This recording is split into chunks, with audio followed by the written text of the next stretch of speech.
திருமகள் TV பல்சுவைகள் படைக்கும் பாசறை.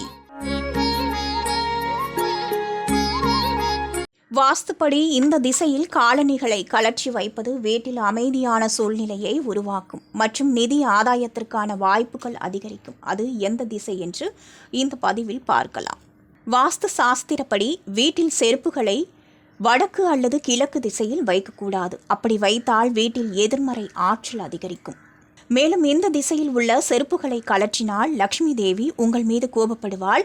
குடும்பத்தின் நிதி நிலைமை பலவீனப்படும், வீட்டில் வறுமையை அதிகரிக்கும் மற்றும் வீட்டில் இருக்கும் உறுப்பினர்களின் உடல்நிலை மோசமடையும். வாஸ்து சாஸ்திரத்தின்படி வீட்டில் செருப்புகளை தெற்கு அல்லது மேற்கு திசையில் வையுங்கள். ஆனால் வீட்டின் பிரதான கதவுக்கு அருகில் செருப்புகளை கலற்றக்கூடாது. வாஸ்துப்படி வீட்டில் செருப்புகளை ஒருபோதும் தலைகீழாக வைக்கக்கூடாது. காரணம், வீட்டில் எதிர்மறை ஆற்றல் அதிகரிக்கும். மேலும் இது குடும்பத்தின் மகிழ்ச்சியையும் அமைதியையும் கெடுக்கும் மற்றும் வீட்டில் வறுமை ஏற்படும். எனவே செருப்புகளை ஒருபோதும் தலைகீழாக வைக்க வேண்டாம்.